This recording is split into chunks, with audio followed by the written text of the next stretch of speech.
Bonjour bien-aimés, frères et sœurs, on est heureux de se retrouver encore ce matin pour notre culte. Heureux de partager ces temps. Bienvenue à chacun d'entre vous qui vous connectez, qui attendiez pour quelques-uns et qui arrivent, ou qui, pour ceux qui nous rejoindront par la suite, soyez les bienvenus. On est heureux de partager ces temps tous ensemble. J'aimerais, avant de laisser toute la place à Vincent qui va nous conduire dans le chant, et vous inviter à vous exprimer dans le chant, là où vous êtes, dans votre maison, dans la pièce dans laquelle vous êtes, louez le Seigneur, chantez, élevez votre voix pour adorer Jésus. Mais j'aimerais vous inviter à prier. J'aimerais que nous puissions prier pour notre frère Serge Lanvers qui a perdu son papa, à cause du virus, du Covid-19. Il l'a perdu donc dans la nuit de jeudi à vendredi. Alors nous voulons prier afin que le Seigneur vienne consoler les cœurs et que dans ce temps également, que le Seigneur fasse du bien à chacun d'entre nous et que nous puissions nous réjouir dans le Seigneur. Évidemment, pas au travers des circonstances, mais on se réjouit dans le Seigneur et dans sa présence et du salut qu'il nous accorde. Alors je vous invite pendant quelques instants à prier et à présenter ces moments au Seigneur ensemble. Seigneur mon Dieu, merci. Seigneur, encore pour ta présence, merci pour ta fidélité, merci pour ton amour, merci encore de ce que tu as prévu pour chacun de nous ce matin. Seigneur, parle-nous par ton esprit, par ta parole, Seigneur, dans nos cœurs. Seigneur, mon Dieu, viens encore te manifester pleinement. Nous te présentons notre frère Serge, Seigneur, et toute sa famille, Seigneur, avec la perte de leur papa. Seigneur, je te prie, Seigneur, de venir consoler les cœurs. Seigneur, tu es le Dieu de toute consolation. Et Seigneur, c'est vers toi que nous voulons, Seigneur, regarder, c'est à toi que nous voulons nous adresser, Seigneur, pour te demander encore, d'étendre ta main et de venir mettre la paix dans chacun de leurs cœurs, de venir consoler, réconforter, Seigneur, venir faire du bien dans ces temps difficiles. Seigneur, bénis cette famille et que Jésus il puisse te rencontrer, Seigneur, faire une expérience avec toi, une expérience qui ne sera pas une expérience sans lendemain, mais une expérience qui peut changer leur vie et leur éternité. Seigneur, bénis-les, Seigneur, et merci encore de ce que tu vas faire. Bénis les temps que nous allons passer ensemble, que tu sois au centre de ce temps, de ce moment, de nos cœurs, du lieu dans lequel nous sommes, et qu'à toi seul soit toute la gloire, Jésus. Amen. Amen. Alléluia, nous laissons toute la place à Vincent et nous voulons tous ensemble louer le Seigneur. Amen. Voilà, on va démarrer ce moment en commençant par ce premier chant qui nous dit « Christ est la lumière ». C'est une réalité encore pour nous tous. On veut se rappeler que le Seigneur est le chemin, la vérité, la vie et que nul ne vient au Père que par lui. Alors ce matin, on veut encore proclamer à notre Seigneur qu'il est la lumière du monde, que sa gloire brille sur toute la terre.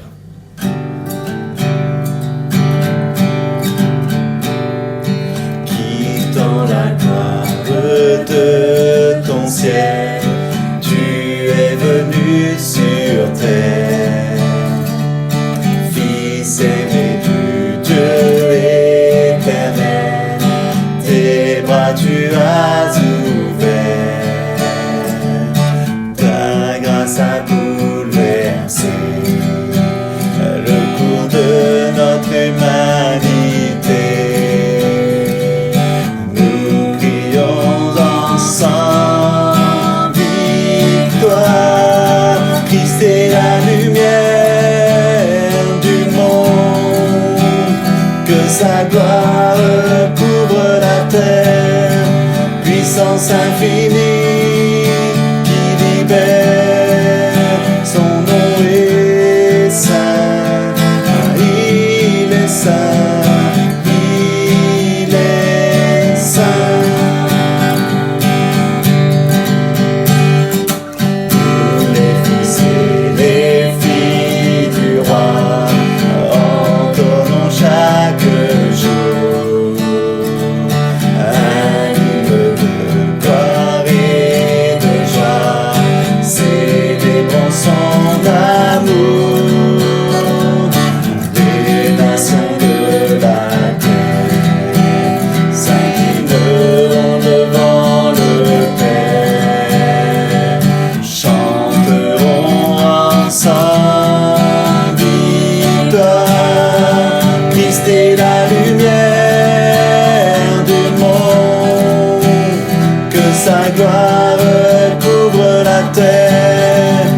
puissance infinie qui libère, son nom est saint, il est saint, il est saint.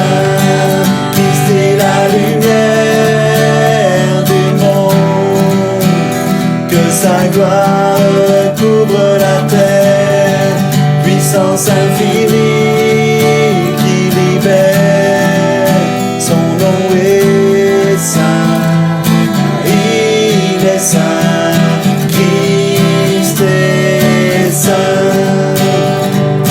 Christ est saint, Christ est saint.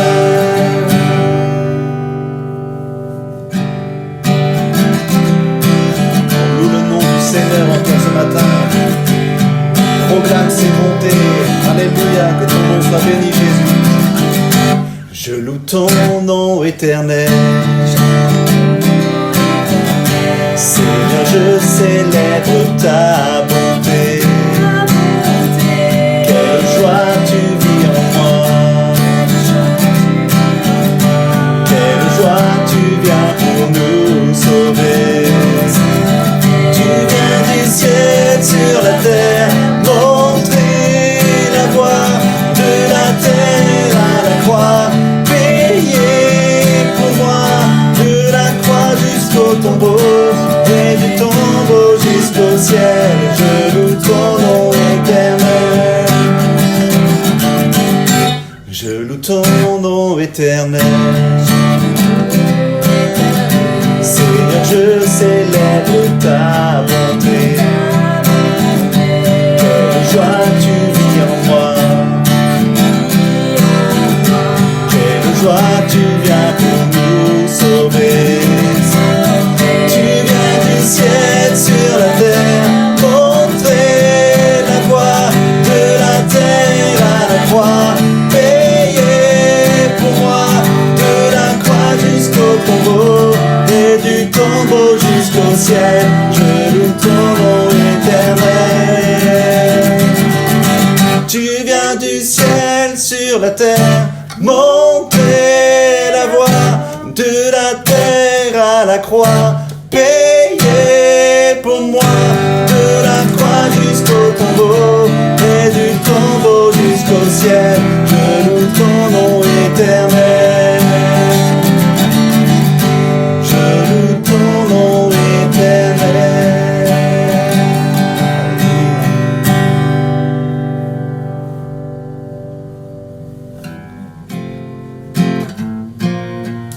J'ai besoin de toi, Jésus. J'ai tant besoin, besoin de toi. Chaque jour, mon Seigneur, mon protecteur, mon rédempteur. Oh, j'ai besoin de toi, j'ai besoin de toi. J'ai tant besoin, besoin de toi. Chaque jour, mon Seigneur, mon protecteur, mon rédempteur. Oh, j'ai besoin de toi.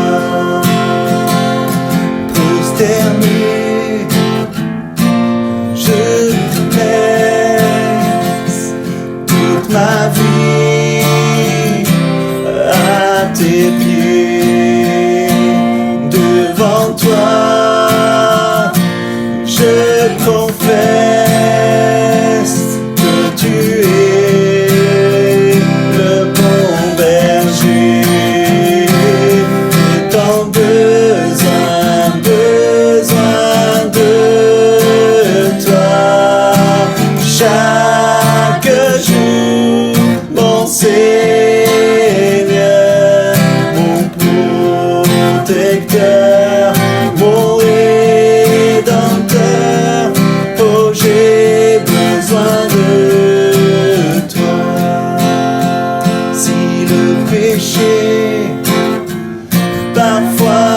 bon, c'est bien ta grâce qui surabonde. Sainteté et liberté, Jésus-Christ, je t'ai trouvé. J'ai tant besoin de toi. Chaque jour, mon Seigneur, mon protecteur, mon rédempteur. Oh, j'ai besoin de toi. J'ai tant besoin de toi. Chaque jour, mon Seigneur, mon protecteur, mon rédempteur. Oh, j'ai besoin de toi. Enseigne-moi à te louer. Si parfois je suis tenté, et quand mes deux pieds viennent à chanceler, sur toi je veux m'appuyer. Enseigne-moi à te louer. Si parfois je suis tenté,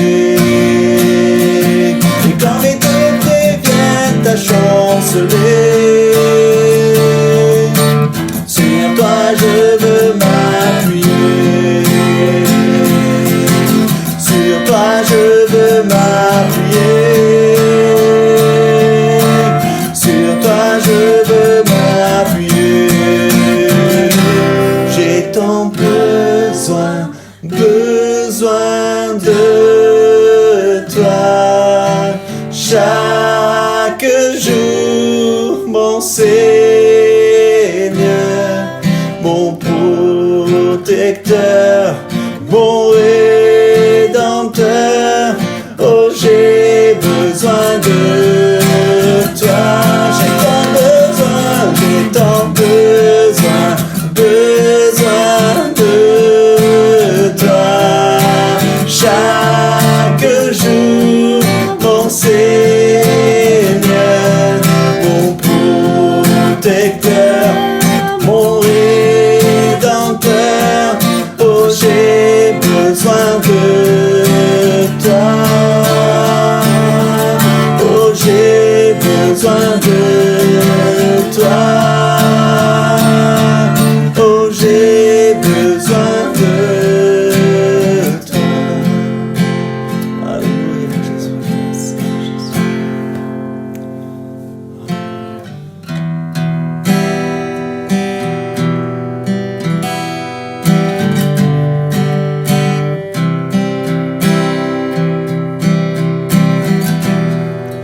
Me voici à tes pieds, toi mon amour, vérité. Je sais que ta place pour moi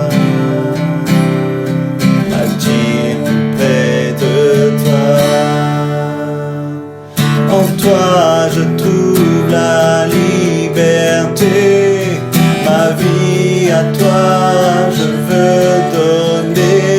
Dieu, je me tiens devant toi. J'élève la voix, tu m'as libéré. Alors je crie ton nom. Sur tous les toits je proclame, je suis à toi. Je suis à toi.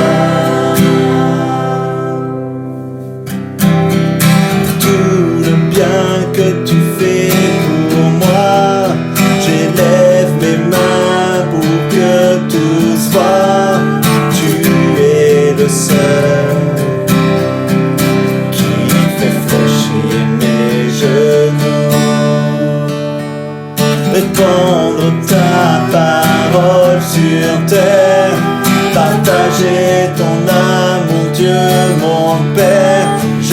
genoux devant toi.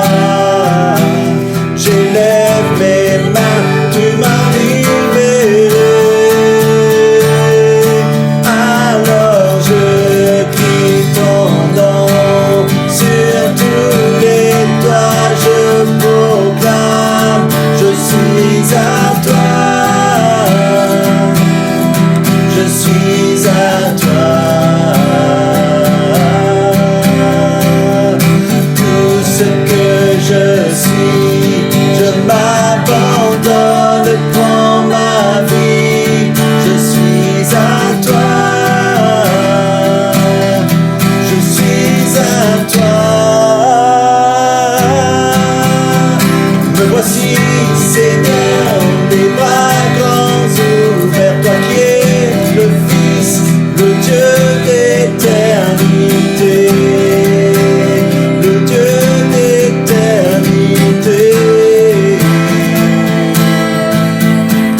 Me voici, Seigneur, les bras grands ouverts, toi qui es le Fils, le Dieu d'éternité, le Dieu d'éternité. Alors je crie ton nom sur tous les toits, je proclame, je suis à toi.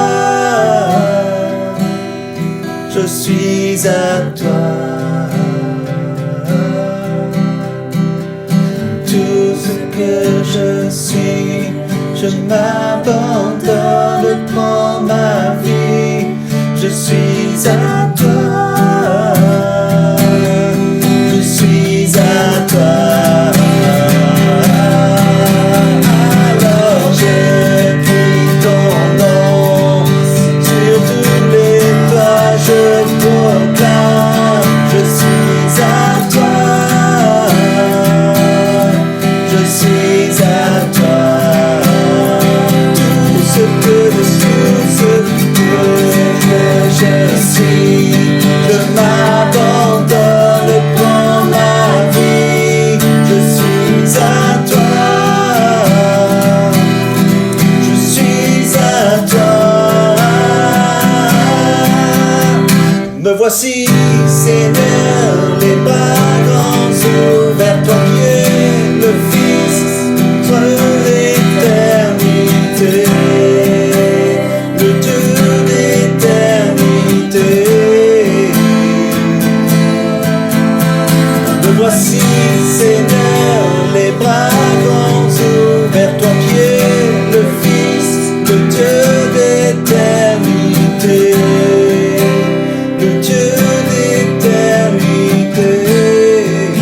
Me voici. Alors je crie ton nom sur tous les toits, je proclame, je suis à toi. Je suis à toi. Tout ce que je suis, je m'abandonne, prends ma vie. Je suis à toi. Je suis à toi.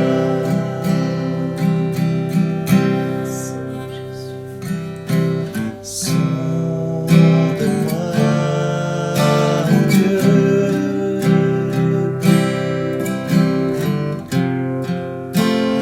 Connais mon cœur.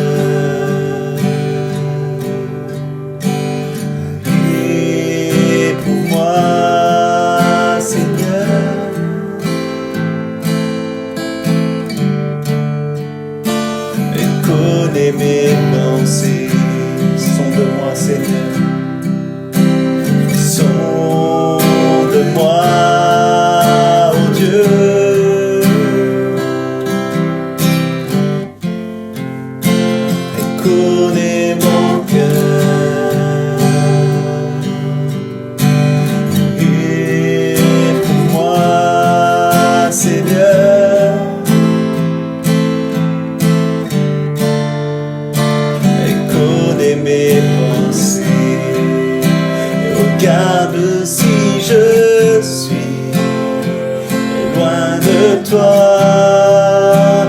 Regarde si je suis sur une mauvaise voie. Regarde si je suis loin de toi. Et conduis-moi dans toutes tes voies pour l'éternité.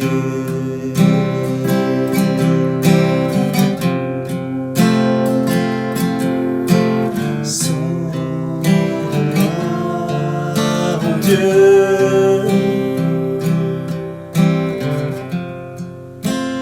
connais mon cœur et pour moi, Seigneur,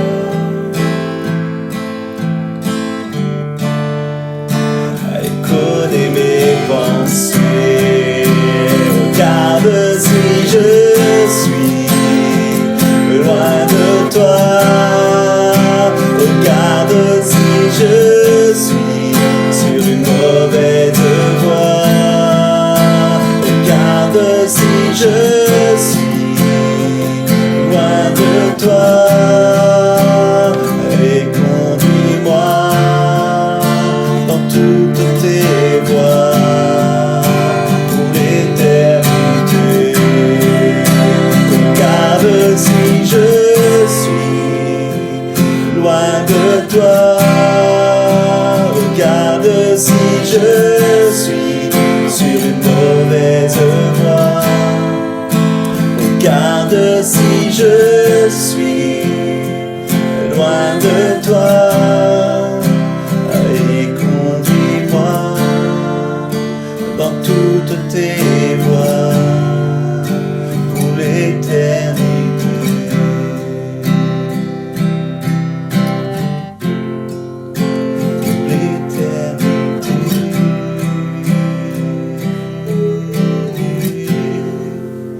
Pour l'éternité.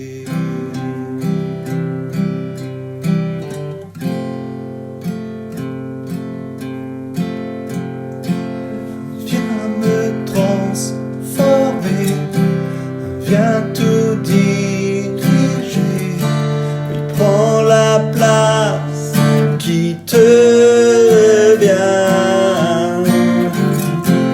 Viens me transformer, viens tout diriger, prends la place qui te revient. Viens me transformer, Jésus, viens me transformer, viens tout diriger, prends la place qui te revient. Viens me transformer, viens tout diriger, prends la place qui te revient. Vois mes voix tendues vers toi. Vois mes bras tendus vers toi. Viens me transformer, viens tout diriger, prends la place qui te revient. Viens me transformer, viens tout diriger, prends la place qui te revient. Vois mes bras tendus vers toi. Vois mes bras tendus vers toi.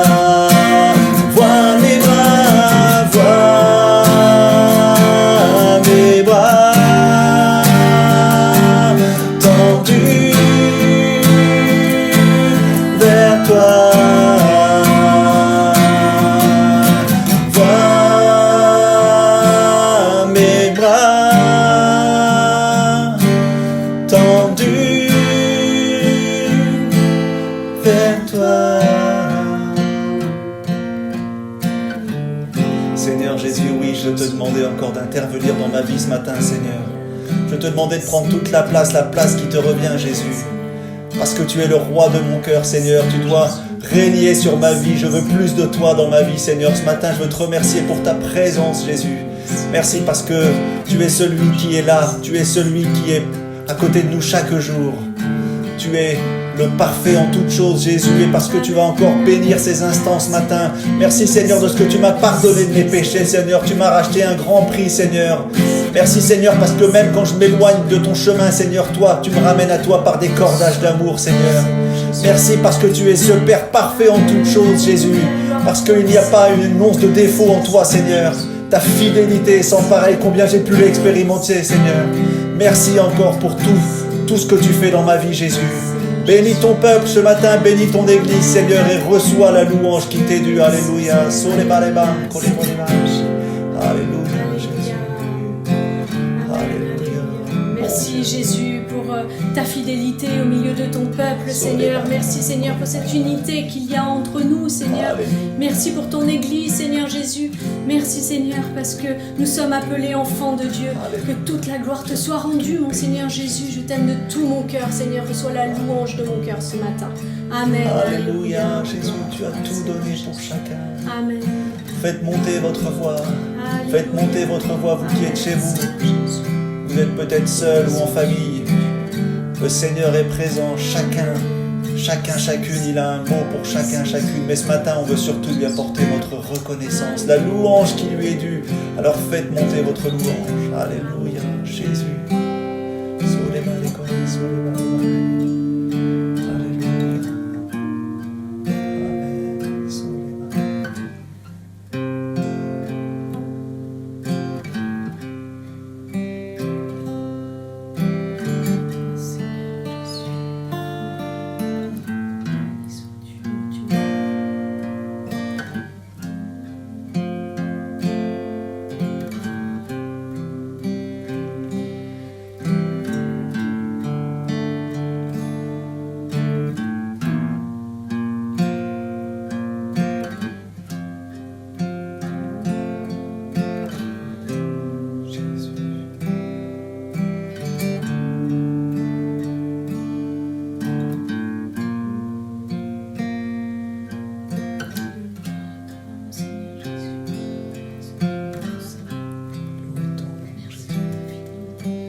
Ce qui n'est pas ta gloire, Seigneur.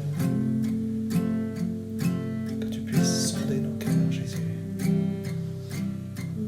Montre-nous ce qui n'est pas ta gloire, Jésus. Ouvre les yeux de nos cœurs, Seigneur. Alléluia.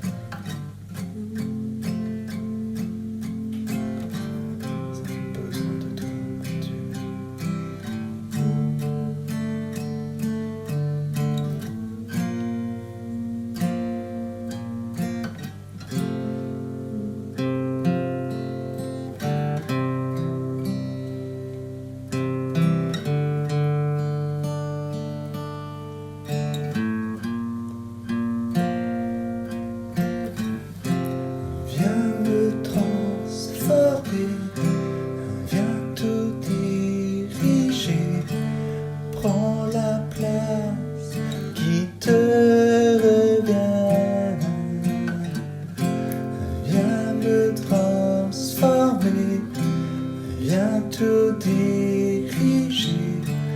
Prends la place qui te revient. Vois mes bras tendus vers toi.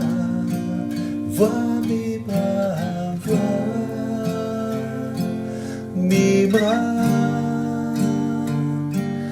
tendus vers toi.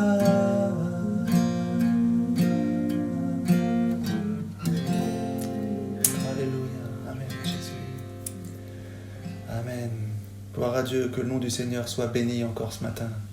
Qu'on puisse se laisser toucher, se laisser transformer, se laisser enseigner encore ce matin. Je laisse la place à Étienne qui va nous apporter le conseil de Dieu et que nos cœurs puissent être réceptifs à la parole ce matin. Amen. Voilà, bien-aimés, on a pu passer ce temps de louange. Merci à Vincent, merci pour ce temps dans lequel il a pu nous mener dans l'adoration. Et je veux croire que là où nous sommes, nous avons pu louer le Seigneur. Là où nous sommes, nous avons pu ouvrir notre bouche et élever la voix pour adorer Jésus, le remercier pour les temps que nous passons ensemble, le remercier pour la liberté que nous avons de pouvoir louer le Seigneur, de pouvoir élever notre voix, de pouvoir nous saluer au travers du chat, etc. En tout cas, on est heureux encore de pouvoir partager la parole de Dieu. J'aimerais vous faire quelques annonces. Avant tout, juste vous rappeler le programme de notre semaine à venir, voilà, qui sera le même que cette semaine. Lundi, donc demain, ce sera un jour un peu off. Sur les réseaux sociaux sera communiqué donc un verset de la semaine. Et vous verrez que c'est important, ce verset, parce que on va y revenir.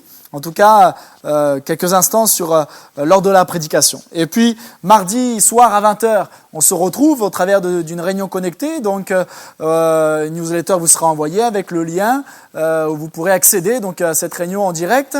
Et donc, on se retrouvera à 20h pour cette réunion. Mercredi, c'est le rendez-vous pour les ados à 18h sur Instagram avec ce temps Oh My God. Donc tous les ados sont invités. Cela fait déjà 2 mercredis qu'ils peuvent partager ensemble. Voilà, ce sont des temps bénis. Et mercredi dernier, ça a été Christian. Je crois que mercredi prochain, ce sera Romain. En tout cas, on se réjouit. Merci aux moniteurs et à tous les responsables, également à tous ceux qui servent dans les services. Voilà, pour aussi, malgré le confinement, malgré peut-être parfois pas évident devant une caméra, mais leur consécration. Voilà, priez pour les moniteurs, priez pour tous ceux qui encadrent, priez pour Vincent, Philippe qui nous mènent dans le chant également. Que Dieu les bénisse. Jeudi, ce seront les jeunes qui se retrouveront toujours sur Instagram, donc avec sa part en live, donc à 18h. Et ensuite, ils se retrouvent avec un Zoom, comme ça ils peuvent se voir tous ensemble. Donc merci aux jeunes de répondre présents également pour ces temps bénis. Vendredi, nous aurons, comme nous avons eu vendredi dernier, donc notre réunion de prière. Les sujets vous sont envoyés par email avec sur lesquels on peut prier ensemble, tous ensemble unis, d'un seul cœur, dans ce même combat, mais également dans les mêmes sujets de prière. Et nous aimons les partager. Si vous avez des sujets de prière à nous faire partager, merci de nous les communiquer. Nous pensons particulièrement à notre frère Serge Lanvert qui a perdu son papa cette semaine, fin de semaine, dans la nuit de jeudi à vendredi à cause du coronavirus. Donc merci de prier pour la famille Lanvert, que Dieu encourage notre frère, que Dieu bénisse toute cette famille et que Dieu vienne consoler. Nous voulons rappeler également qu'il y a un temps pour les enfants, samedi à 14h, où des vidéos au travers du groupe WhatsApp sont envoyées, le groupe des parents, les parents sont au courant, mais les enfants ont déjà pu recevoir un enseignement donc la semaine dernière, et ils l'ont reçu hier à nouveau, et comme cela, tous les samedis, ils pourront recevoir un enseignement, et puis une activité manuelle qu'ils peuvent faire aussi avec les parents. C'est un temps intéressant que les parents peuvent passer avec les enfants. C'est vrai que d'habitude, lors du culte, les enfants sont avec le moniteur. Peut-être que les parents ne savent pas trop ce qui se passe au final au niveau du club. Et là, c'est le bon moment. C'est l'opportunité aux parents aussi de savoir ce qui est apporté aux enfants, mais c'est l'opportunité aussi aux parents de partager avec les enfants. Et ça, c'est important parce que je rappelle que le club n'est pas un substitut de l'enseignement que nous apportons aux enfants, mais cela vient compléter l'enseignement que nous leur apportons à leurs parents. Nous sommes concernés par cela. Alors merci également d'y veiller. Et puis dimanche, nous nous retrouvons pour notre culte à 10h, comme ce matin, pour louer le Seigneur, pour chanter, élever notre voix, pour apporter la reconnaissance de nos cœurs et partager ensemble la parole de Dieu. Nous sommes heureux en tout cas de voir que les réunions sont suivies Et nous bénissons le Seigneur également de ce que certains qui ne font pas partie de l'Église peuvent suivre ces réunions aussi. Et nous leur souhaitons la bienvenue dans ces temps. Peut-être qu'ils nous regardent actuellement. Et soyez les bienvenus. Que Dieu vous bénisse là où vous êtes. On ne se connaît peut-être pas, mais Dieu vous connaît. Et Dieu veut vous bénir, Dieu veut vous parler, Dieu veut étendre sa main sur votre vie. Et je veux croire qu'au travers de ces temps de partage connecté, peut-être sans connexion physique, mais par une connexion spirituelle, par l'action de Dieu, je crois que Dieu nous amènera aussi à nous rencontrer et à pouvoir partager physiquement cette fois-ci lorsque les rassemblements nous seront possibles. En tout cas, que Dieu vous bénisse. J'aimerais maintenant partager la parole de Dieu. Et j'aimerais continuer cette pensée que nous développons ensemble depuis 2 dimanches maintenant, c'est le 3e maintenant, sur ce thème, une église à bâtir. Et même dans ce temps de confinement, nous le disions, même dans ce temps d'isolement, même dans ce temps où les rassemblements ne sont pas autorisés, ne peuvent se faire, malgré tout, Dieu veut bâtir son église. Et Dieu veut nous utiliser. Et j'aimerais faire avec vous quelques lectures. Nous avons lu déjà dans le 2e livre des Chroniques, chapitre 1er, et puis ensuite nous avons lu au chapitre 2, au chapitre 3, voilà. Et j'aimerais relire un verset du chapitre 3, le verset 3, donc dans 2 Chroniques, chapitre 3 et verset 3, et puis nous lirons quelques versets dans le chapitre 4 et un verset dans le chapitre 5. 2 Chroniques, chapitre 3, le verset 3. Voici sur quel fondement Salomon bâtit la maison de Dieu. Puis nous allons dans le chapitre 4, le verset 19 jusqu'au verset 21. Salomon fit encore tous les autres ustensiles pour la maison de Dieu, l'autel d'or, les tables sur lesquelles on mettait les pains de proposition, les chandeliers et leurs lampes d'or pur qu'on devait allumer selon l'ordonnance devant le sanctuaire, les fleurs, les lampes et les mouchettes d'or très pur. Et puis chapitre 5, verset 1er. Ainsi fut achevé tout l'ouvrage que Salomon fit pour la maison de l'Éternel. Amen. Nous arrivons pas à la fin de ce partage de cette série, vous le verrez la semaine prochaine, mais nous arrivons sur la fin de la construction du temple de Jérusalem au travers du ministère de Salomon, au travers du règne de Salomon. Nous avons pu voir déjà depuis 2 dimanches que Dieu veut bâtir son église. Dieu veut bâtir son peuple, Dieu veut bâtir sa maison, Dieu veut construire sa maison, mais Dieu veut nous utiliser. Nous avions introduit avec ce verset également qui est donné dans le psaume 127 et le verset 1er, et c'est un psaume de Salomon d'ailleurs, qui nous dit « Si l'Éternel ne bâtit la maison, ceux qui bâtissent travaillent en vain. » Et combien ? Si Dieu veut bâtir son église, si nous voulons bâtir l'église de Jésus, nous devons malgré tout ne pas rester focalisés sur ce que nous voulons, mais bâtir selon ce que Dieu veut. Et nous sommes les instruments de Dieu. Et nous avions vu que, au final, oui, Dieu pourrait se passer de nous, Dieu pourrait tout faire tout seul, mais Dieu veut nous utiliser comme ses instruments. Non pas que nous sommes meilleurs, non pas que nous avons les plus grandes capacités, non pas que nous sommes les plus grands, mais Dieu utilise et a choisi les choses faibles et les choses folles de ce monde pour en confondre les fortes et en confondre les sages. C'est parce que je suis le plus faible qu'il m'a choisi. C'est parce que tu es le plus faible que Dieu t'a choisi. Parce que Dieu veut se glorifier au travers de ce choix-là. Parce que, dans tout cela, la gloire doit revenir à Dieu seul. La gloire doit revenir à Dieu seul. Ce qu'est l'Église aujourd'hui, nous glorifions Dieu, ce qu'est l'Église de Cluse aujourd'hui. Mais ce qu'elle est appelée à être, nous amènera à glorifier encore plus le Seigneur. Parce que je veux croire, bien-aimés, que Dieu veut encore bâtir son Église, que Dieu a encore du travail ici à Cluse et que nous sommes ces instruments qui allons se mettre à l'œuvre pour voir le Seigneur agir au milieu de nous et voir son Église se bâtir. Alléluia. Alors nous avions vu que la première chose que Salomon avait utilisée, avait mis en avant, avait fait ressortir, c'était les ressources humaines. Parce que, comme nous venons de le dire, eh bien, on ne peut rien faire sans ressources humaines. Et Salomon avait choisi 3 catégories d'artisans, de travailleurs, de serviteurs. Premièrement, les porteurs de fardeaux, et nous sommes appelés à être des porteurs de fardeaux les uns pour les autres. Deuxièmement, des tailleurs de pierre qui vont tailler dans la montagne, à la montagne, ce qui nous rappelait combien nous sommes appelés à venir dans la présence de Dieu, écouter Dieu nous parler et extraire de sa parole ce qui est nécessaire à notre cœur, et que nous devions être également des surveillants, non pas des espions, mais des surveillants à veiller sur nos frères et nos sœurs. Nous sommes les gardiens de nos frères, de nos sœurs, non pas comme Caïn disait, mais nous sommes là à surveiller, à veiller sur notre frère, à veiller sur notre sœur, afin qu'ils puissent rester fermes et que nous puissions rester unis dans le Seigneur.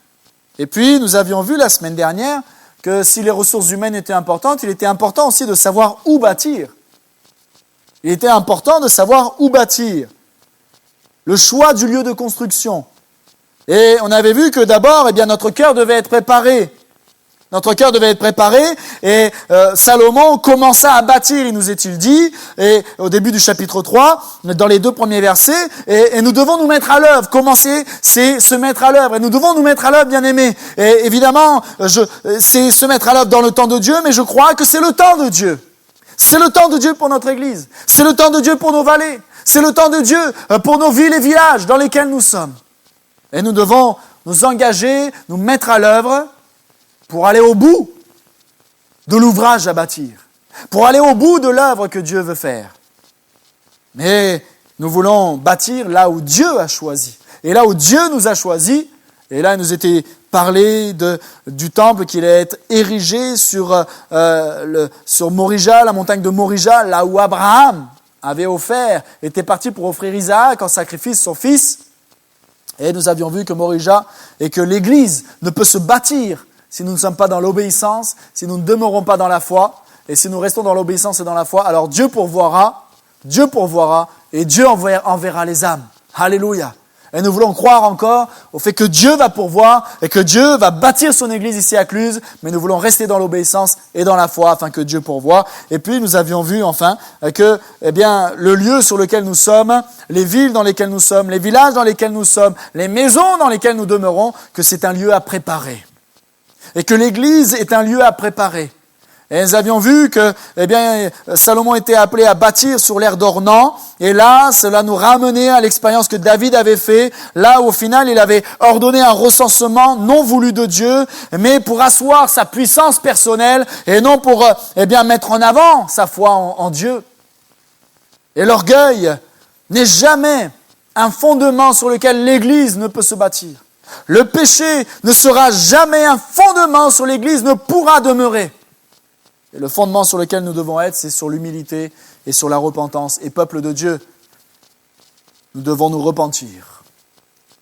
Et puis, j'aimerais voir maintenant, au travers des chapitres 3 et 4, rapidement, au travers des textes que nous avons lus, maintenant, au final, combien et de quelle manière nous devons bâtir l'œuvre, bâtir l'Église, bâtir l'Église de Jésus. Et premièrement, la manière de bâtir. Si l'Église doit être bâtie, j'aimerais dire qu'elle ne doit pas être bâtie n'importe comment. Dans notre texte, nous avons lu « Voici sur quel fondement Salomon bâtit la maison de Dieu ». Il est question des fondements, mais littéralement, ce sont les fondements, les dessins, les plans utilisés par Salomon pour bâtir. La manière que Salomon a déployée pour bâtir le temple, ce qu'il a mis en œuvre. Et il est donné, à la suite de ce verset, tous les détails de l'ouvrage réalisé par Salomon. Et Salomon va s'attacher à ne pas bâtir n'importe comment, bien-aimé. Mais il va faire les choses comme Dieu le veut. Et parfois, peut-être que nous voudrions bâtir de telle manière. Mais est-ce qu'il n'est pas bon parfois de s'arrêter et de se poser la question, est-ce que je m'engage là dans une voie dans laquelle je vais bâtir n'importe comment? Ou est-ce que véritablement je vais être en train de bâtir comme Dieu le veut. Lorsque, il y a un ouvrage, quel qu'il soit, il y a ce que l'on appelle les règles de l'art. Les règles de l'art. Cela doit être fait dans les règles de l'art. Il y a des règles. Il y a des dispositions à prendre. Lorsque vous construisez une maison, notamment, lorsque l'entrepreneur livre la maison, lorsqu'il y a la réception, il y a ce que l'on démarre à ce moment-là, une garantie, la garantie décennale.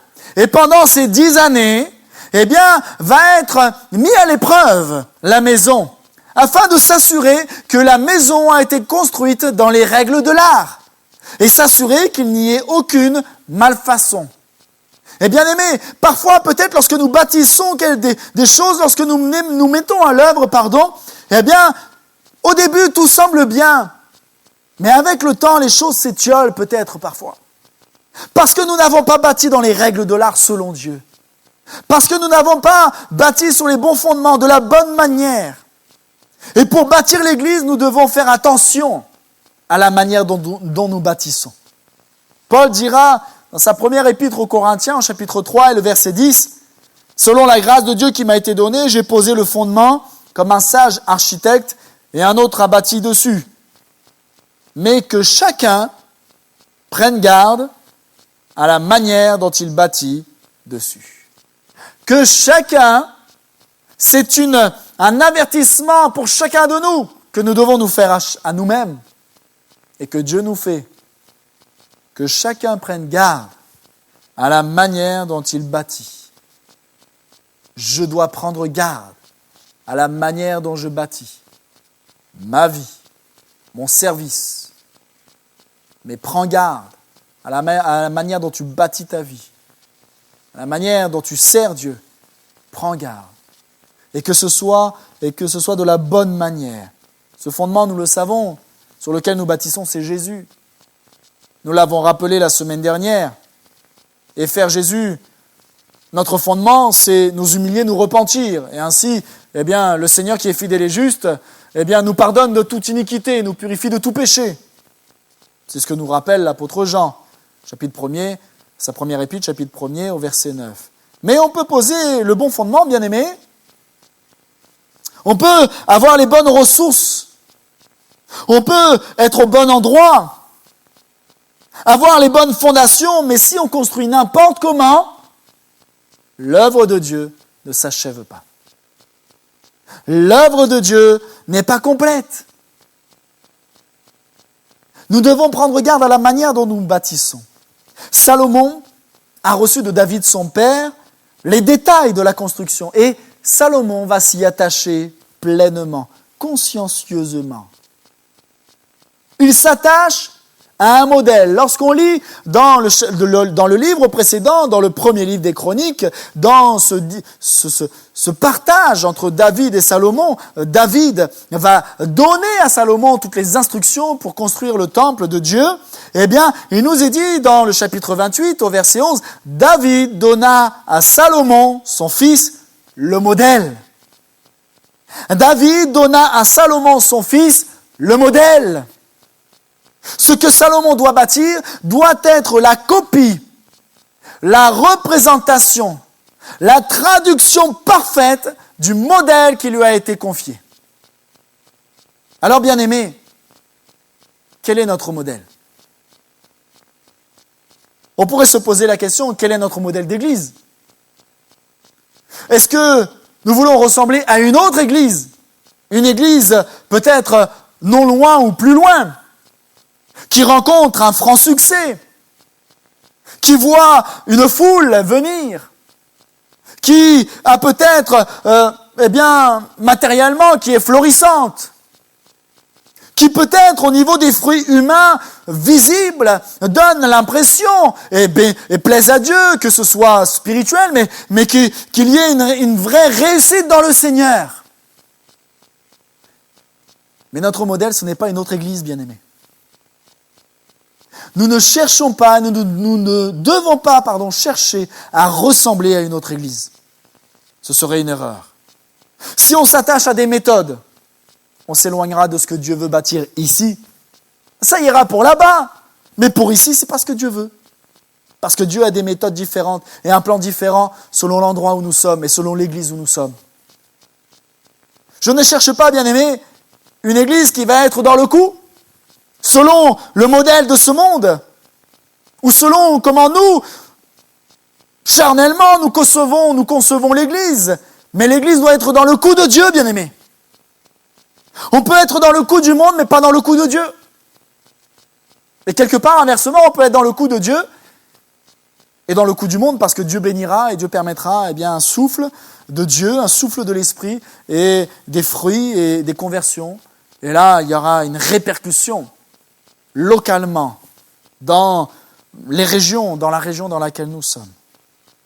Bien-aimés, ne cherchons pas à ressembler à une autre église. N'allons pas à vouloir ressembler à certains, à vouloir, mais à prier comme un tel, ou à louer comme une telle, à être agité comme un tel, ou à être trop calme comme une telle, etc.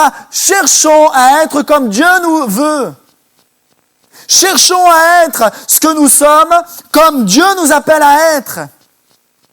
Alors nous sommes différents, et c'est ce qui fait la diversité de l'Église, bien-aimés. Et je bénis Dieu pour la diversité. Je bénis Dieu pour les communautés africaines. Je bénis Dieu pour les Hauts-Savoyards, ceux qui sont là de génération en génération, avec des Y par-ci par-là, ou beaucoup.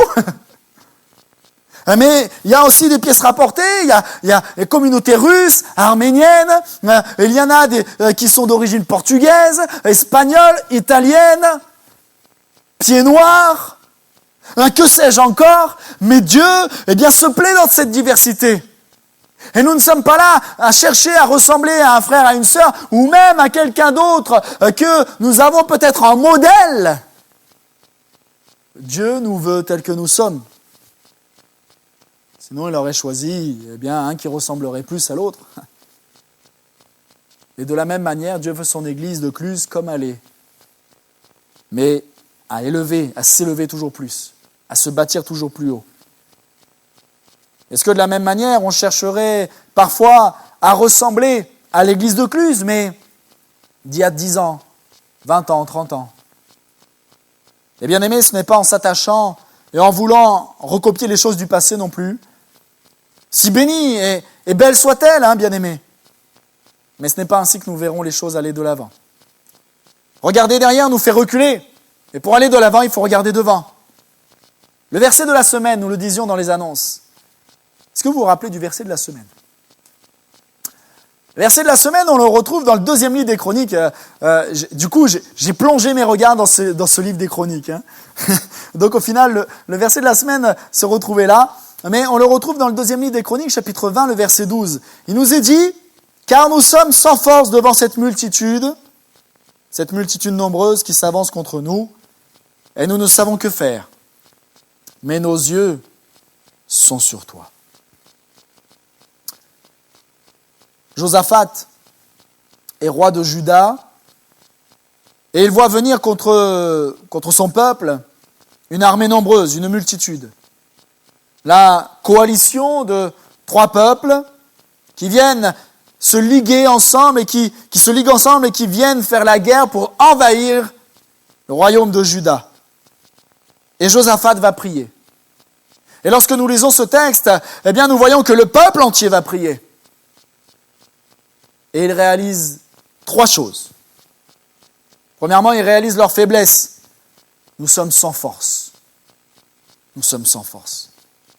Et bien aimé, aujourd'hui dans les situations dans lesquelles nous sommes, et quand nous sommes, nous faisons face à un virus invisible, là nous voyons que nous sommes sans force. Nous ne sommes rien. La Bible nous rappelle que nous ne sommes qu'une vapeur. Nous sommes sans force. Ils reconnaissent leur faiblesse, mais ils reconnaissent également leur incompréhension de ce qui se passe. Nous ne savons que faire. Et face à toute cette situation qui nous entoure, face à toutes ces personnes dans la crainte, dans l'angoisse, dans l'interrogation sur le lendemain, peut-être qu'on pourrait être là à se dire, mais nous ne savons que faire, nous ne savons pas comment réagir. Mais il y a cette 3e chose que nous devons réaliser, bien-aimés, comme le roi Josaphat et le peuple de Juda le réalisera, c'est que le salut vient de Dieu. Et que nos yeux doivent demeurer sur Dieu.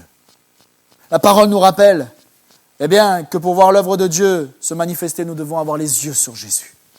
Les yeux sur Jésus. Nous ne comprenons pas toujours tout ce qui nous arrive. Mais ce que nous savons, c'est que nous sommes peu de choses. Mais que ce n'est pas par nos forces que nous pourrons réaliser quoi que ce soit. Ce n'est pas par nos forces que nous bâtirons l'église à Cluse, à Megève et dans ses vallées. Mais c'est uniquement en regardant à Jésus et en avançant, en fixant les regards sur Jésus. Du temps d'Esdras, lorsque le temple sera reconstruit, il nous est parlé de cet homme Zorobabel. Et là, il nous est dit que Dieu dira à Zorobabel, dans le livre du prophète Zacharie, chapitre 4, verset 6, « Ce n'est ni par la puissance, ni par la force, mais c'est par mon esprit, dit l'Éternel des armées. » Et c'est par l'Esprit de Dieu que nous pourrons voir l'église de Dieu se bâtir. Alléluia. Nos forces ne sont pas ce sur quoi nous devons nous reposer, mais nos yeux doivent se reposer sur le Seigneur et regarder en avant. Nous devons compter sur lui et chercher à ressembler à notre modèle qui est Jésus-Christ. Salomon a bâti sur un modèle et nous devons bâtir notre vie sur un modèle, Jésus-Christ. À qui voulons-nous ressembler ? Dans le lien fraternel qui est à votre disposition, sur le site internet et dans la newsletter qui vous a été envoyée, eh bien, il est question d'une chose lors de la multiplication que l'on retrouve lors de la Pâque qui approchait dans l'évangile de Jean, chapitre 6. Eh bien, il nous est parlé de cette foule qui va recevoir cette bénédiction abondante. Mais bien aimés, nous sommes là, évidemment, comme la foule. Seigneur, envoie la bénédiction abondante. Mais ceux qui ont reçu de Jésus, ce sont ceux qui vont s'asseoir. Et là, nous avions vu rapidement, vous le verrez dans le lien fraternel, que le s'asseoir dans la parole de Dieu, c'est le symbole, et cela montre la soumission de notre cœur à la volonté de Dieu. Mais également, eh bien, c'est marqué, on partage dans le lien fraternel que, eh bien, s'asseoir, c'est également l'obéissance à la parole du Seigneur. Et l'obéissance est la traduction et la démonstration de notre soumission de cœur à Dieu. Et ce que je n'ai pas évoqué, c'est que, la troisième chose, c'est que la foule qui s'assoit cherche à ressembler à Jésus qui lui-même est assis, nous est-il dit dans ce texte de Jean 6. Bien-aimés, si on veut voir la bénédiction abondante couler dans notre vie, découler dans notre cœur, dans notre famille, dans notre église, dans nos vallées, oui, nous devons nous soumettre à la volonté de Dieu. Oui, nous devons obéir à la parole du Seigneur, mais nous devons chercher à ressembler à Jésus, à lui ressembler toujours plus. Comme Paul dira, « Ayez en vous les sentiments qui étaient en Jésus-Christ. » De la même manière, Paul dira au Galates chapitre 2, verset 20, « J'ai été crucifié avec Christ, et si je vis, ce n'est plus moi qui vis, mais c'est Christ qui vit en moi. Et si Christ vit en moi, alors c'est sa nature qui doit prendre place. Alors c'est lui qui doit prendre toujours plus de place en moi. Et c'est à lui que je dois toujours plus ressembler. » Alléluia. Amen. Un modèle, Jésus-Christ. Mais un modèle conduit par l'Esprit. Lorsqu'on lit dans 1 Chronique, chapitre 28, toujours le verset 12, il nous est dit que David lui donna le plan de tout ce qui lui avait été révélé par l'Esprit. Un modèle révélé par le Saint-Esprit. Le mot plan, ici utilisé dans ce verset, c'est le même mot que modèle en hébreu. C'est le même mot. Le plan, le modèle, comment l'Église doit être bâtie. Tout nous sera révélé et nous est révélé par le Saint-Esprit. Il n'y a quelque part aucune place à l'improvisation ou à l'expression personnelle, même si Dieu compose et prévoit les choses en fonction de ce que nous sommes, en fonction de nos caractères, en fonction de nos capacités, mais nous devons laisser l'Esprit conduire. Nous devons laisser le Saint-Esprit conduire son Église, l'Église de Pentecôte. Avant de partir aux extrémités de la terre, prenons l'exemple des apôtres. Il fallait que les apôtres reçoivent le Saint-Esprit, dira Jésus, pour avoir la conduite de Dieu. Le Saint-Esprit, oui, vit en nous, que nous soyons baptisés de l'Esprit ou non. Oui, nous sommes le temple du Saint-Esprit. Mais le baptême de l'Esprit nous amène à vivre dans une dimension spirituelle avec une sensibilité spirituelle différente. Avec une sensibilité de cœur différente. Et je crois, bien aimé, que, et sans vouloir mettre un joug ou un fardeau sur peut-être ceux ou celles qui ne seraient pas baptisés de l'Esprit, recherchez-le sans fardeau, mais recherchez-le afin de recevoir cette sensibilité de Dieu, afin de sentir le cœur de Dieu battre en vous. Lorsque David est dans la grotte d'En-Gedi, il sent son cœur battre alors qu'il est sur le point de tuer Saül. C'est parce que l'Esprit de Dieu l'avait saisi. Parce que l'Esprit de Dieu l'avait rempli. Et on a besoin d'être saisi par l'Esprit, comme tout à nouveau, d'être rempli de l'Esprit. Heureusement que les apôtres étaient remplis du Saint-Esprit, parce que sinon, eh bien, ils n'auraient jamais laissé partir Paul et Barnabas lorsque, dans Acte 13, il nous est dit que, alors que les apôtres étaient là réunis, et qu'ils servaient le Seigneur dans leur ministère et qu'ils jeûnaient, le Saint-Esprit va leur dire, mettez-moi à part Barnabas et Saul pour l'œuvre à laquelle je les ai appelés. S'ils n'avaient pas été remplis du Saint-Esprit peu de temps avant, ils n'auraient pas entendu le Saint-Esprit leur parler de cette manière. Ils seraient passés à côté de l'œuvre que Dieu avait préparée pour eux, ou ils auraient retardé l'œuvre que Dieu avait prévue. Le Saint-Esprit inspire. Le Saint-Esprit révèle les choses à notre cœur, et Dieu fait entendre sa voix par son Esprit. Il y avait un projet, une église à bâtir au-delà des Juifs, et c'est le Saint-Esprit qui le révèle aux apôtres. Le plan et l'œuvre à laquelle, eh bien, le Seigneur nous appelle, nous sera révélé, nous est révélé par le Saint-Esprit. Et on a besoin d'être visité par le Saint-Esprit pour recevoir la vision de Dieu. Mais notre Église, et nous avons également besoin d'être visités par le Saint-Esprit pour nous soumettre à la vision de Dieu. Pour accepter de voir, eh bien, l'œuvre se construire à la manière que Dieu veut. Pas à la mode de chez nous, à la mode de Dieu. C'est ça que Dieu veut. Sommes-nous prêts? Un modèle également conduit par la parole. Et toujours dans 1 Chronique chapitre 28, mais le verset 19, il nous est dit, c'est David qui parle, c'est par un écrit de sa main, dit David, que l'Éternel m'a donné l'intelligence de tout cela, de tous les ouvrages de ce modèle. Et bien aimé, je termine avec ce point, mais Dieu nous conduit à bâtir selon sa parole. Et l'Église demeurera et sera bénie de Dieu si elle reste attachée et conduite par la parole de Dieu.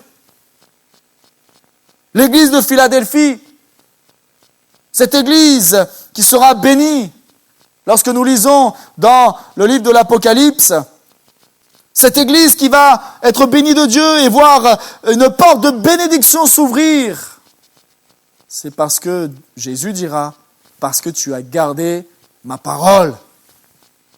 Et nous avons besoin de garder et de laisser au centre de notre vie, de notre cœur et de nos rassemblements la parole de Dieu. Le psaume 119 est le psaume peut-être le plus long. Vous pouvez le lire à la maison. Dans le temps de confinement, on a le temps, hein. Mais le psaume 119, on peut le lire environ en 20 minutes. C'est très raisonnable, hein, devant le temps qu'on peut passer devant la télé ou sur le smartphone. Mais 20 minutes, ça peut se faire, hein. Mais tout ce chapitre-là, tout ce psaume est dédié à la parole. Et tout au long de la parole, tout au long de ce psaume, on voit que la parole nous conduit. Quelques versets comme cela. Verset 1er. Heureux ceux qui marchent selon la loi de l'Éternel. Qui marchent. Il y a la conduite. Verset 9. Comment le jeune homme rendra-t-il pur son sentier? En se dirigeant d'après ta parole, en étant conduit par ta parole. Verset 35. Conduis-moi dans le sentier de tes commandements, car je l'aime. Est-ce qu'on aime la parole de Dieu? J'aime la parole de Dieu. Verset 105, je ne pouvais pas ne pas le citer. Ta parole est une lampe à mes pieds, une lumière sur mon sentier. ce qui nous permet d'être guidés. On ne remplace pas la parole de Dieu. On ne substitue pas, on ne soustrait pas à la parole de Dieu, eh bien on ne la soustrait pas par la musique, par la louange, même si j'aime la louange, et vous le savez. Même si j'aime la musique, et vous le savez. On ne soustrait pas la parole de Dieu par l'expression artistique, par des discours philosophiques. Mais nous annonçons l'évangile. Nous annonçons la croix. Nous annonçons la parole de Dieu dans son intégralité et dans son authenticité. Alléluia. Et c'est là, au travers de la conduite par la parole de Dieu, que nous pourrons bâtir l'Église de la bonne manière. De la bonne manière. Il y a bâtir de la bonne manière, mais il y a également le choix de l'architecte. Et Salomon va bien s'entourer, va choisir le bon architecte supérieur.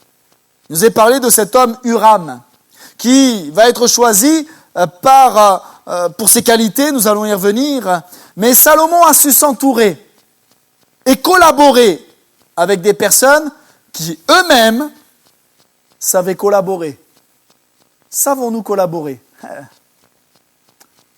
On sait collaborer si tout le monde fait comme je dis. Ça, il n'y a pas de problème. Mais collaborer, peut-être en n'étant pas d'accord, là, c'est peut-être plus difficile. Et pourtant. Et si Dieu place des autorités, c'est parce que quelque part aussi, parfois, nous devons apprendre à nous soumettre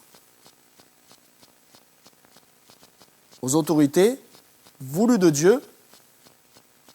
Et c'est là que l'on voit qu'on obéit à Dieu et qu'on se soumet à Dieu aussi.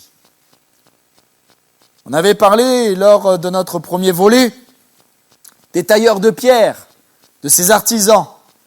Et nous disions que Dieu n'appelle pas des qualifiés, mais il qualifie des appelés. Et nous avons toutes et tous appelés. Et peut-être si quelqu'un se dit, je ne sais pas quoi faire pour Dieu, eh bien, prie, parce que Dieu va t'éclairer. Et Dieu va te montrer. Et Dieu est capable de nous utiliser, chacun, qui que nous soyons, où que nous sommes, quel que soit notre héritage, quelle que soit notre connaissance, Dieu est capable de nous utiliser. Et quand nous lisons dans le deuxième livre des Chroniques au chapitre 4, eh bien on voit que Salomon avait choisi cet homme, Huram, pour créer, confectionner, modeler, fabriquer tous les éléments du bâtiment, du temple, mais aussi tous les ustensiles nécessaires au sacerdoce, pour les sacrificateurs, pour le travail et le service des sacrificateurs. Cet homme, Huram, il nous est dit, parce que dans le premier livre des rois également, il y a ce texte parallèle qui nous rappelle les mêmes textes que nous partageons dans le deuxième livre des Chroniques, mais dans 1 Roi chapitre 7 verset 14, il nous parlait d'Huram, il nous est dit qu'il était rempli de sagesse, d'intelligence et de savoir pour faire toutes sortes d'ouvrages d'airain. Il arriva auprès du roi Salomon et il exécuta tous ses ouvrages. Et dans le deuxième livre des Chroniques, au chapitre 2, verset 14, il nous est dit, il était habile pour les ouvrages en or, en argent, en airain et en fer, en pierre et en bois, en étoffe et en byssus et de carmin, et pour toute espèce de sculpture et d'objets d'art et qu'on lui donne à exécuter. Il travaillera avec les hommes habiles, il collabore, et avec les hommes habiles de mon Seigneur David, ton père. Et bien aimé, on avait parlé, lors de notre premier volet, d'un homme qui a été habile de ses mains pour la construction des ustensiles du tabernacle, c'était Betsaléel. Et il nous est dit exactement la même chose que pour Huram. Il nous est dit dans Exode 31, verset 3, « Je l'ai rempli de l'Esprit de Dieu, de sagesse et d'intelligence et de savoir pour toutes sortes d'ouvrages. » Et dans Exode 36, 1, il nous a donné les mêmes détails des matériaux qu'il était capable de maîtriser, de manipuler pour créer, pour confectionner des objets, des ustensiles, des éléments de bâtiment utiles pour l'édifice de Dieu, de la maison de Dieu. Et à chaque fois que Dieu a voulu bâtir sa maison, à chaque fois que Dieu a voulu construire sa maison, que ce soit le tabernacle, ce temple mobile, mais également le temple de Salomon, à chaque fois, Dieu a pourvu pour des hommes capables. Et je crois, bien-aimés, que si Dieu a prévu de bâtir l'église à Cluse, à Megève, dans nos vallées, dans cette région, il pourvoira dans les hommes et les femmes capables de servir dans tous les domaines. Dans tous les domaines. Si cela n'était pas, eh bien, il n'y aurait pas de projet pour Cluse. Mais je suis convaincu qu'il y a un projet pour notre assemblée, bien-aimés. Et chacun de nous avons notre place dans le service de Dieu, parce que nous avons une habileté dans un service, quel qu'il soit. Tu as ta place dans le service de Dieu, parce que tu as été choisi de Dieu dans cette église. Mais on voit ici qu'en premier, ce ne sont pas les capacités humaines qui sont citées, ce sont des capacités spirituelles. D'abord, il est parlé du Ram qui avait de la sagesse et de l'intelligence qui venait de Dieu. Et ce dont on doit être équipé en premier, c'est pas de savoir bien chanter ou faire de la musique, c'est pas de savoir bricoler, c'est pas d'être habile ou d'avoir un contact facile avec les enfants ou à l'accueil, ce n'est pas de savoir faire le ménage ou quoi que ce soit. Ce qui doit être comme capacité première dans nos cœurs, ce sont des qualités spirituelles. Ici, il nous est parlé de la sagesse et de l'intelligence, mais évidemment d'une intelligence spirituelle. Et Paul en parle dans son épître aux Colossiens, chapitre 1er, verset 9. « Nous ne cessons de prier Dieu pour vous et de demander que vous soyez remplis de la connaissance de sa volonté en toute sagesse et intelligence spirituelle. » On peut connaître tout un tas de bouquins. Si ce n'est pas spirituel, notre intelligence, et si ça reste charnel, ça ne sert à rien. Et Paul le dit. Quand il parle qu'on pourrait avoir toute la connaissance, toute la science, etc., si je n'ai pas l'amour, si je n'ai pas Dieu, si ce n'est pas spirituel, je ne suis rien. Ça ne sert à rien. Intelligence. Une intelligence qui vient de Dieu, qui nous permet d'être conduits par Dieu. L'intelligence. Littéralement, c'est le même mot que, être inventif. Et je crois que par son esprit, Dieu est capable de nous donner d'être novateurs, d'être visionnaires pour l'œuvre ici à Cluse. De faire ou d'apporter peut-être ce qui n'a jamais été fait ou apporté, mais ce qui va être une bénédiction pour l'œuvre de Dieu ici. Les qualités spirituelles, mais ensuite, Dieu place en nous des capacités que nous devons faire valoir pour Dieu. Que nous devons faire valoir pour Dieu avant toute chose. Savoir-faire naturel est donné par Dieu, mais nous devons le perfectionner pour l'œuvre de Dieu. Rappelez-vous de cette parabole des talents dans l'évangile de Matthieu, au chapitre 25, lorsque le maître de maison va confier des talents à ses serviteurs en quantité différente selon leur capacité, nous est-il dit. Ça ne veut pas dire qu'il y en a des meilleurs que d'autres, mais selon les capacités que Dieu a permis. Et il vaut mieux être fidèle dans les petites choses que disperser les grandes choses que Dieu pourrait nous donner. Et là, on voit que le maître, les invite avec leur capacité à faire valoir ce qu'ils ont reçu de Dieu. À faire valoir ce qu'ils ont reçu de Dieu. Prenons l'exemple de la communication.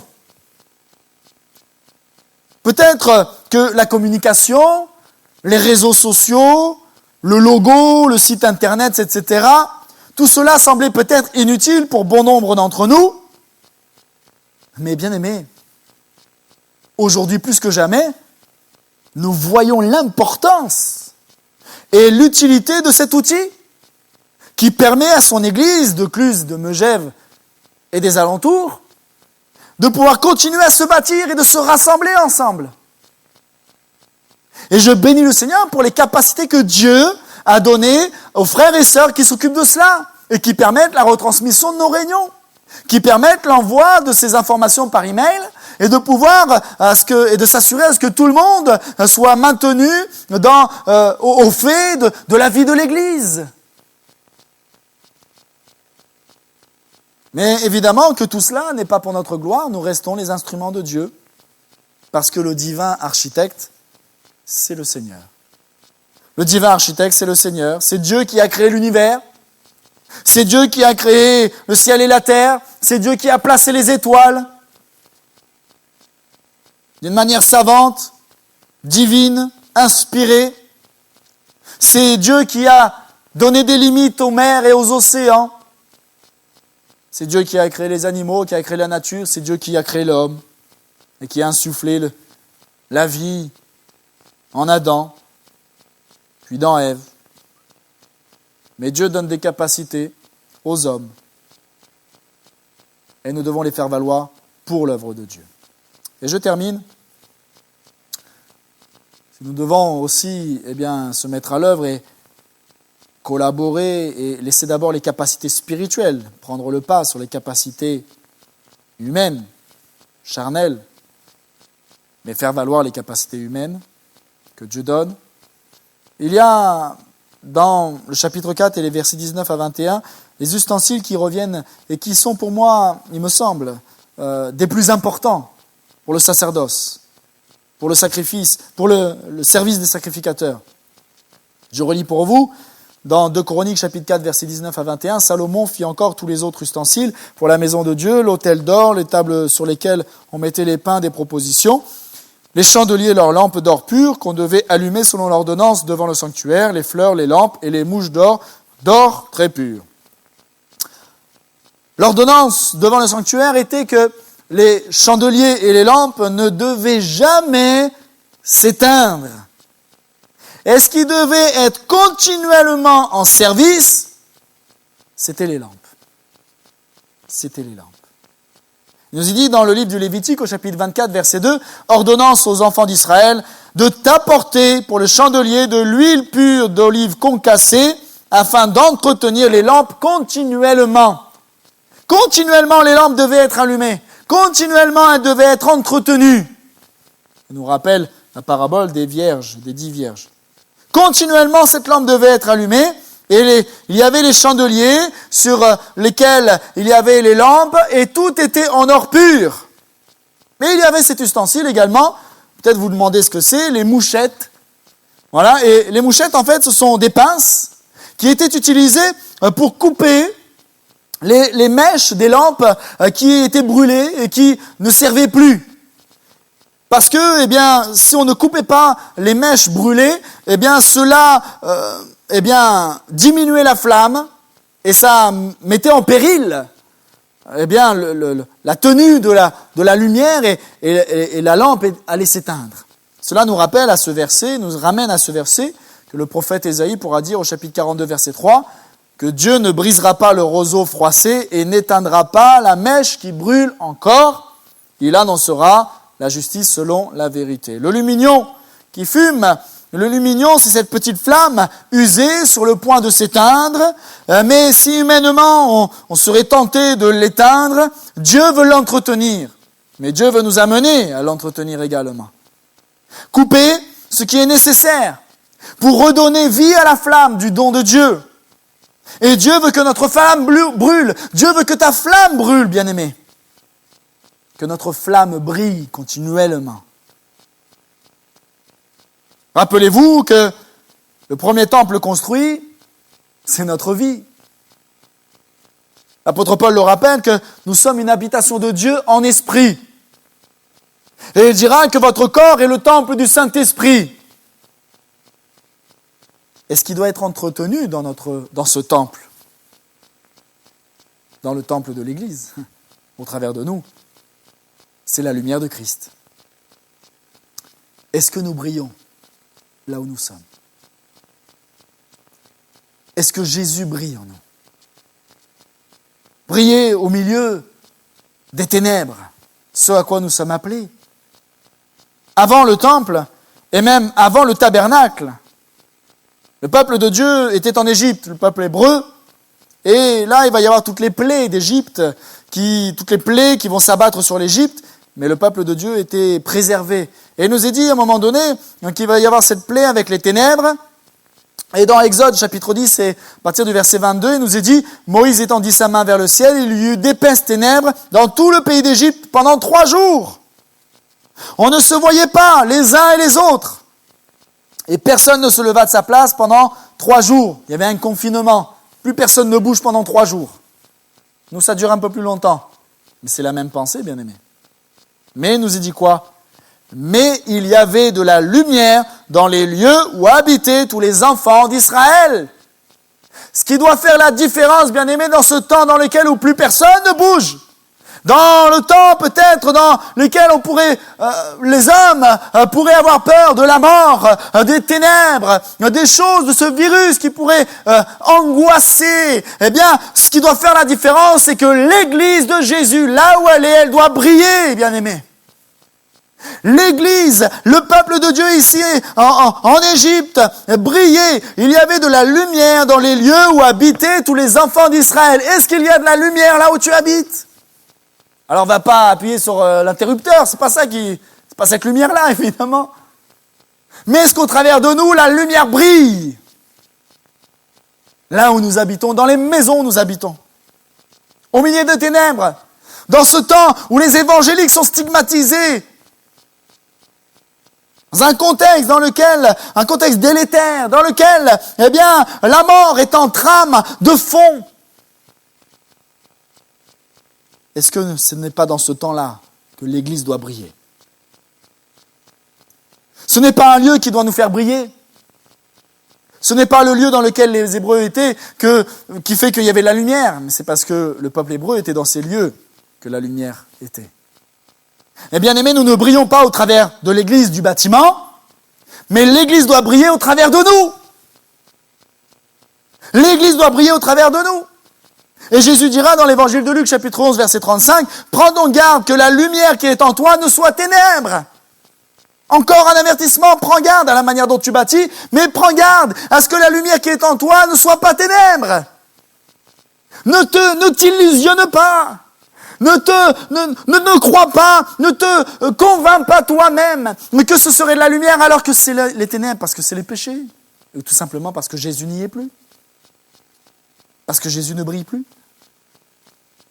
Briller dans les ténèbres, mais briller par notre service. Samuel était dans le temple, nous était dit le jeune Samuel, dans 1 Samuel chapitre 3, verset 3, la lampe de Dieu n'était pas encore éteinte. Samuel était dans le temple, il s'affairait au service de Dieu, sous les yeux du sacrificateur Élie. Et je crois qu'au travers de notre service, eh bien, pour Jésus, avec un cœur dévoué, consacré, eh bien, Jésus nous permettra de briller, bien-aimés. Briller également de manière personnelle. On ne brille pas seulement parce qu'on est au contact de quelqu'un qui brille. Dans le livre des Actes des Apôtres, au chapitre 20, il nous est parlé de l'expérience de cet homme nommé Eutychus.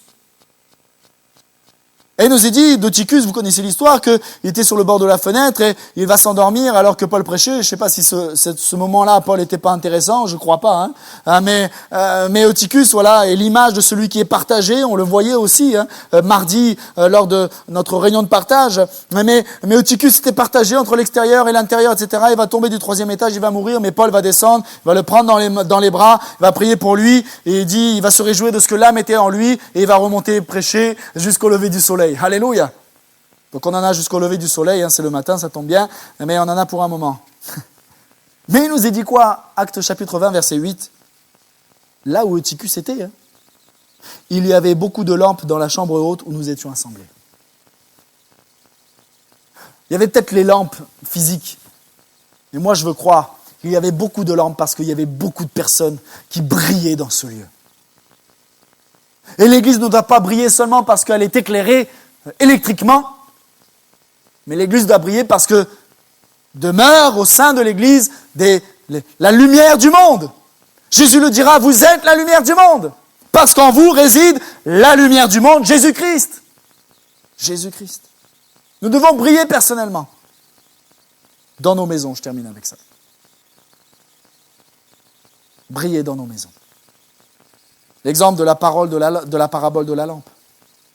Elle nous est dit dans l'évangile de Matthieu, chapitre 5, verset 15, « On n'allume pas une lampe pour la mettre sous le boisseau, mais on la met sur le chandelier, comme il est dit pour le temple de Salomon. Et elle éclaire tous ceux qui sont dans la maison. » Elle éclaire tous ceux qui sont dans la maison, bien-aimés. Brille dans ta maison. Brille au milieu des tiens. Ne t'isole pas. Ne recherche pas à faire les choses dans ton coin, mais brille au milieu de ta maison. Brille comme Jésus veut que tu brilles.